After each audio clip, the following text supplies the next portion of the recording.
A Cadeia da Prece, Jesus mais perto de você. Bom dia a todos que estão em casa também, ou no hospital, ou na sua empresa, ou em qualquer lugar, né? Que normalmente jogam o programa já direto na televisão, né? Tem esses meios de fazer, né? E assistem o culto como se estivesse passando de fato na televisão, como de fato também passa, né? Na Rede TV e na Central TV também, que está indo para grande parte do Paraná. No capítulo 5 da primeira carta de Pedro, ele diz assim, a partir do verso 6: humilhai-vos, pois, debaixo da potente mão de Deus, para que a seu tempo vos exalte, lançando sobre ele toda a vossa ansiedade, porque ele tem cuidado de vós. E então vem essa palavra: sede sóbrios, vigiai, porque o diabo, vosso adversário, anda em derredor. Anda, não é vai andar, quem sabe ande, é possível, não, está escrito, anda em vosso derredor, bramando, rugindo como um leão, buscando, na minha tradução diz tragar, não é? Mas buscando a quem possa devorar, ao qual resistir firmes na fé, sabendo que as mesmas aflições, as mesmas lutas se cumprem entre os vossos irmãos em todo o mundo. Amém? Mas um homem que enfrentou todo tipo de negociação maligna, de ameaças, perseguido, que inclusive teve que engolir em seco, Jesus dizendo para ele, depois de 3 anos juntos, Pedro, quando você se converter, que teve que engolir em seco a sua valentia, cortando a orelha do soldado, e Jesus pegando a orelha e colando de novo a orelha. Não é esse tipo de coisa que vai funcionar, Pedro, não é esse tipo de valentia. A valentia que eu quero de você e de toda a minha igreja é a valentia de enfrentar o pecado, que a única coisa que pode separar você de mim, Pedro, é o pecado. Eu quero a tua valentia nesse sentido. Eu quero a valentia da minha igreja nesse sentido. Encarando, não tendo medo e vencendo o pecado, não se deixando seduzir pelas ofertas do maligno.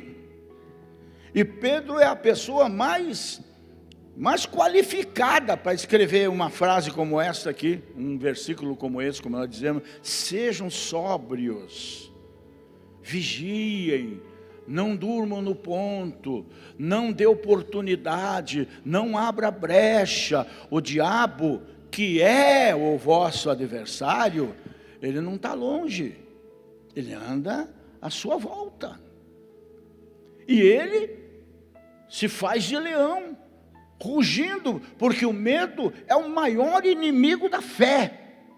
Ele ruge para implantar o medo, mas a igreja tem que aprender que ele tem muito mais medo quando você pronuncia o nome de Jesus, que o faz tremer, que o faz cair, que o faz se afastar, que o faz voltar para o seu lugar de origem, que são os lugares secos e áridos, como Jesus diz nas Escrituras.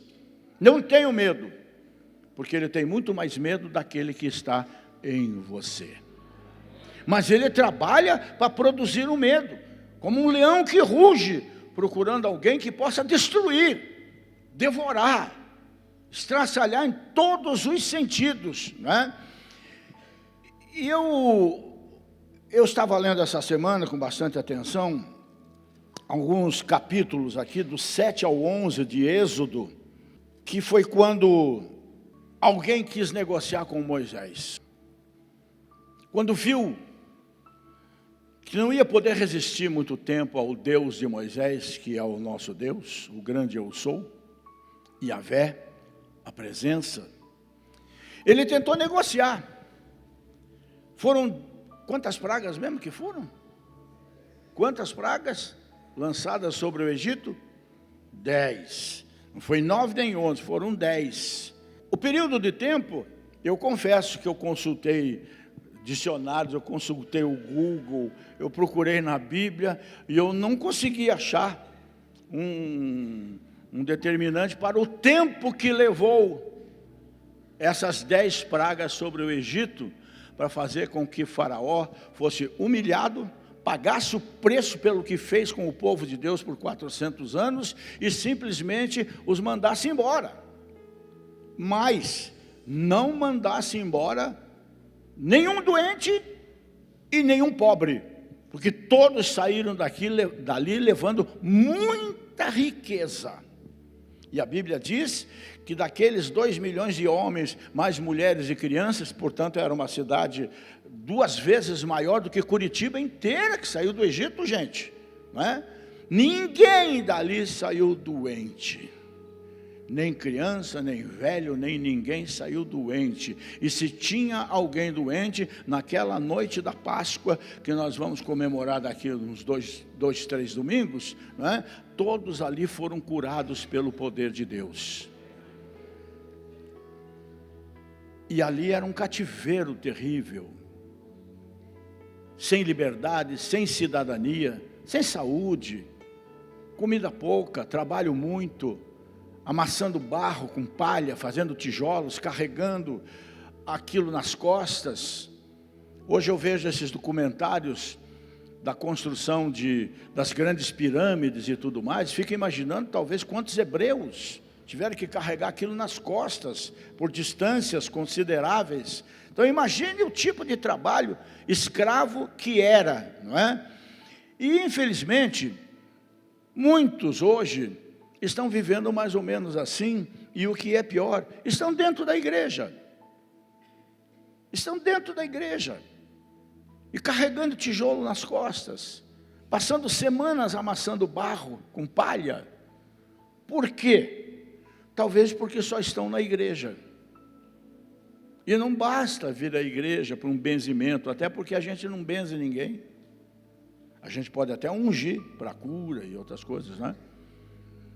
Precisa estar acima de tudo em Cristo. Em Cristo. Senão vai ser sempre cativo do maligno, mesmo estando na igreja. Sempre cativo. E você não foi criado para viver no cativeiro, nem debaixo do chicote do inimigo. Quem aceitou Jesus já aqui na sua vida? Se o Filho vos libertar, verdadeiramente sereis livres. Está escrito nas Escrituras, né? Paulo escreve aos Gálatas dizendo: foi para a liberdade que Cristo vos libertou. Então não voltem para lá, de maneira nenhuma, né? Mas a verdade que nós temos que entender, gente, é que o maligno trabalha 24 horas por dia e dá plantão. E ele é um estrategista. Ele não tem uma estratégia para esta igreja coletiva. Ele tem uma estratégia para a minha vida, para a sua vida em particular. Porque cada um de nós não fomos feitos assim em série. Cada um de nós temos uma personalidade, um jeito de ser, de pensar, de agir, de fazer. E ele estuda esse tipo de coisa, por isso ele anda ao nosso derredor, procurando ver qual é a brecha melhor para entrar na minha vida, na minha família, no meu ministério, na sua casa, na sua saúde e assim por diante. Ele é um estrategista, e o que é pior, ele está sempre mudando de tática, né? De máscara, tanto que está escrito que ele tem a condição de se tornar até anjo de luz. Ele pode se fazer passar por anjo de luz. Então o que mais que ele não pode fazer? E a gente tem que estar atento. Por isso que nós precisamos pedir discernimento a Deus, para não sermos enganados, não sermos levados na enxurrada maligna que o diabo tem preparado para esse mundo que nós vivemos, né? Então ele muda de tática, de jeito de ser, para nos manter prisioneiros. E foi assim com o povo de Deus no Egito, né? E o faraó, que aqui é a figura do diabo, oprimiu o povo com chicote, com trabalho forçado. Gerações morreram cedo, sem saber o que é cidadania, o que é liberdade, o que é comer uma comida boa, o que é morar numa casa decente, não é? E agora queria manter o povo debaixo do mesmo tacão, como a gente costuma dizer, né? Usando propostas sedutoras, porque Moisés, usado por Deus, levou a ele um recado terrível: é bom você soltar o meu povo, torná-los livres como eles sempre foram. Caso contrário, virão sobre a sua dinastia, o seu reino, o seu trono, pestes terríveis, das quais você vai se arrepender muito, porque não apenas vão causar danos a você, mas a toda a população do Egito. E ao Egito enquanto uma sociedade organizada também, não é? Então, gente, o inimigo sempre usa a ameaça ou a sedução. É ameaça ou sedução. Ele se apresenta como leão algumas vezes, e outras vezes, como a gente lembra no Éden, como uma serpente, aparentemente inofensiva, não é? Algumas vezes o seu rugido provoca medo, outras vezes ele vem disfarçado com uma vozinha suave, mansa, como a Dalila, que colocou a cabeça de Sansão no seu colo para cortar a força dele, que estava localizada, exemplificada no seu cabelo de nazireu, não é? E com o propósito de reter o povo no Egito, o faraó fez 4 propostas sedutoras a Moisés. Ele não queria perder, ele não quer te perder, ele não quer me perder. Ele vem tentando enrolar, ele vem, se o medo não funciona, então eu vou fazer o que estão fazendo lá em Brasília, eu vou comprar. A única coisa que pode nos afastar de Deus, a única coisa que pode atrair maldição sobre a nossa vida, biblicamente, é o pecado. O mundo fica aí discutindo qual foi o pecado de Adão e Eva. Comeu a maçã, ou o Adão não comeu a maçã, comeu outra coisa, né? Não. O pecado sempre foi o mesmo: desobediência. O pecado é ir na contramão de Deus, não é? E adorar a Deus no Egito é tentar ser amigo de Deus e do mundo ao mesmo tempo. É um pé em cada canoa, não vai dar certo. Realmente não vai dar certo. É aquilo que eu costumo brincar muitas vezes, né? Ficar em cima do muro, gente, nunca deu certo em nada na vida. Porque uma hora você vai se desequilibrar e vai cair. E o que é pior, vai cair para o lado do Rottweiler. Nunca vai cair para o lado bom, macio de grama. Vai cair para o lado que está o cachorro brabo, que vai te estraçalhar, não é? Então, gente, não dá para a gente querer viver vida dupla. Não dá para a gente querer ser o homem de ferro, o Hulk na igreja, ter dupla personalidade. Isso é viver sem integridade, é ter uma religião apenas nominal, sem aquilo que a gente diz, sem engajamento, participação verdadeira, sem sinceridade, sem santidade. Aceitar essa proposta é cair definitivamente nas teias do mais terrível engano. Você já viu uma mosquinha numa teia de aranha? Quem já viu? Sério? Puxa vida, caramba, gente, que planeta vocês vivem? Não é? É terrível ver a coitadinha ali. Quanto mais ela se debate, mais ela fica enrolada na teia. Essas são as propostas do maligno. Você dá o primeiro passo, pisou. Esses dias matei um ratinho lá em casa. Comprei uma ratoeirinha daquelas de cola, né? Estava lá encardido, cansado de lutar. Aí eu fiquei com pena dele, afoguei ele. É rato, é praga. É assim que o diabo, por que eu contei isso, que eu me lembrei por acaso agora, né? É assim que o diabo faz com a gente. Primeiro você prende o pé, depois vai pisar com outro pé para tirar esse pé e fica preso também. Uma hora você cansa, você cai, você fica que nem o bichinho lá, né? Um ás de paus, como a gente diz, não é isso? Aí vem o diabo e dá uma de Rogério Amorim, joga você num balde cheio d'água, né? Fique atento, meu irmão, minha irmã. Eu tenho pregado ultimamente umas mensagens muito desagradáveis como essa. Mas é que eu amo vocês. Não como pessoas, embora também, mas como almas, das quais eu tenho que dar contas diante de Deus. E então vem a segunda proposta, no versículo 28, ainda do capítulo 8. Então disse Faraó, vamos entender sempre que entre uma praga e outra houve um hiato de tempo. Algumas pragas duraram 3 dias, outras 7, e entre uma e outra, eu não sei quanto tempo aconteceu. Por isso que eu digo, não tenho a mínima noção dessas 10 pragas, o quanto tempo foi isso, não importa. O que importa é que aconteceu, né?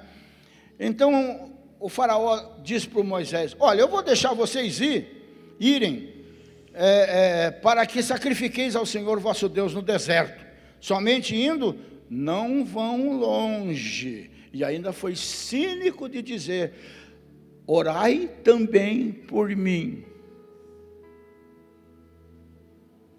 Você pode estar na igreja e continuar lá fora, mas não vá muito longe.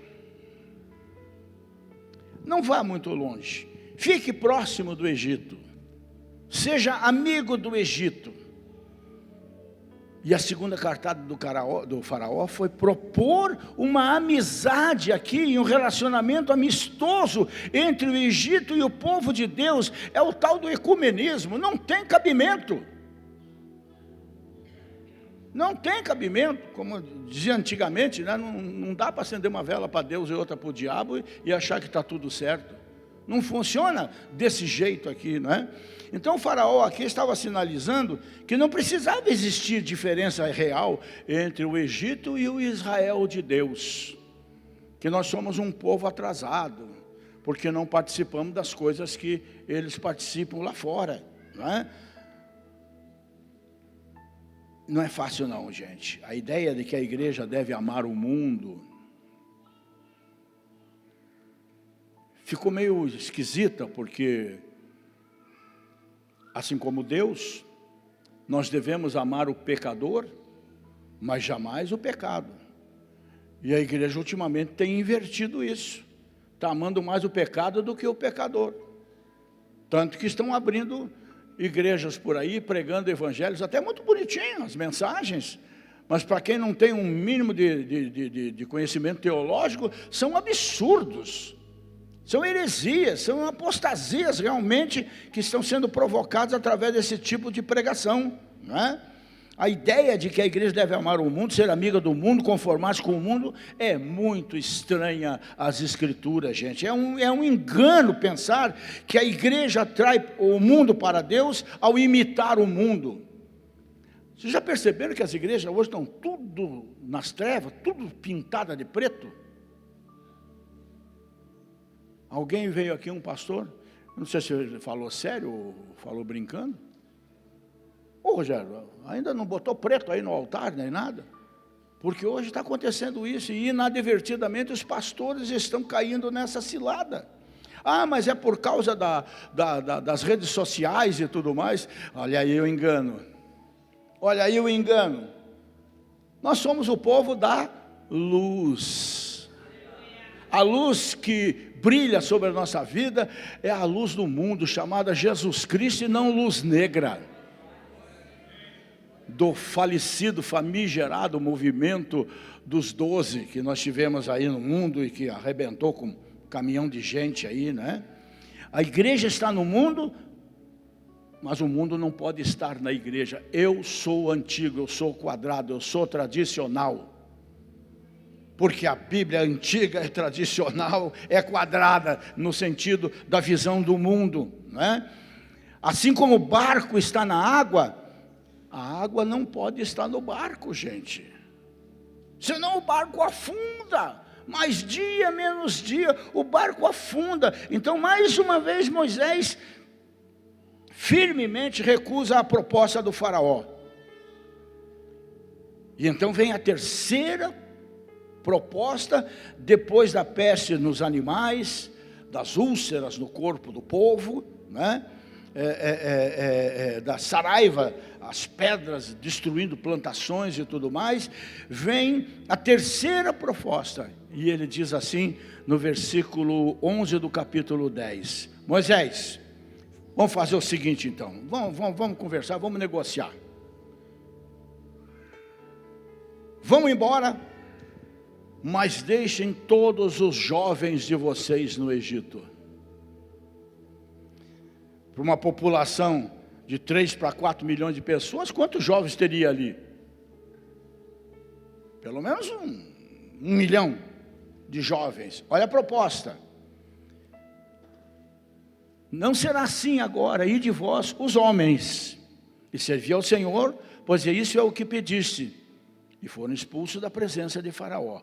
E o Faraó tentou mais uma vez prevalecer sobre Moisés e sobre Deus, com uma proposta tentadora, queria que os jovens ficassem no Egito. Então todas as pessoas de idade, as pessoas que tinham família, as crianças podiam sair, mas a nata do povo de Israel, que seria a força para a reconstrução, teria que ficar. O diabo, ele pode ter certeza de uma coisa, ele é extremamente ardiloso. Se ele faz uma proposta dando 1, é porque ele está ganhando 10. Sempre, sempre. E sabe quanto vale a tua alma? 10.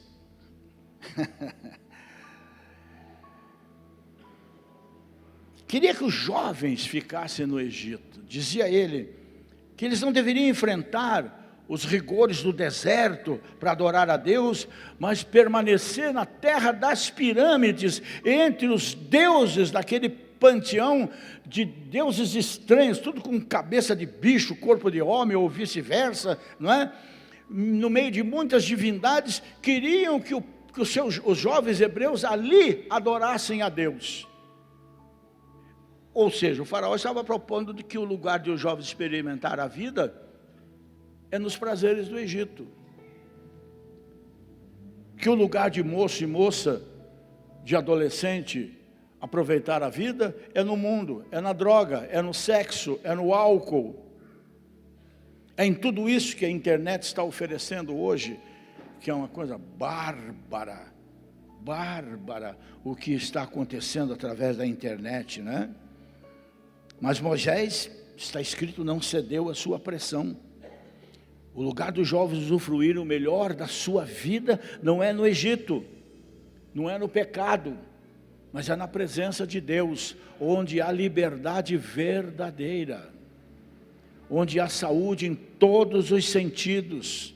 Por isso, muito sabiamente, está escrito, lembra-te do teu Criador nos dias da tua mocidade, antes que venham os dias maus, dos quais venha a dizer, não tenho neles prazer. E acrescento eu, os piores arrependimentos da vida de uma pessoa são os arrependimentos da velhice, em todos os sentidos. Então os jovens que estão aqui nessa manhã, ou estão nos ouvindo em casa, não venda a sua primogenitura. Não negue o seu Senhor e Salvador por causa de filosofias ou ideologias baratas.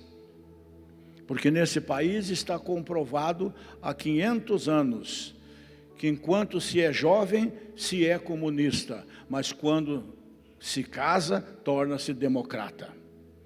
Porque a verdadeira realidade fica escancarada aos seus olhos. Quando não se tem família, quando não se tem compromisso com nada nem com ninguém, é uma festa seguir essas burrices todas que pregam por aí. Mas quando casa, quando depende de um salarinho decente, quando vem o primeiro filho, aí percebe a burrada que fez, a idiotice que viveu no melhor da sua vida, que foi a sua mocidade. E outros que deixam o abrigo, né, e vão para o mundo, achando que sabem mais que o coiso. Acho que com 20 anos sabe mais que o diabo. Que engano terrível, né? Os jovens, está escrito lá em João, são fortes, né?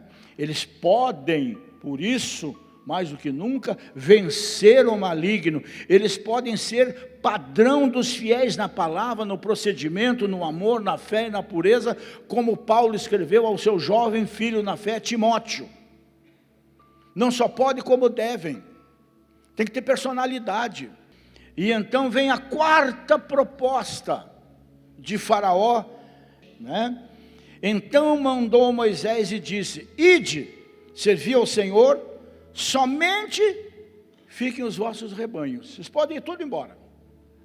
Tenta imaginar 3 para 4 milhões de pessoas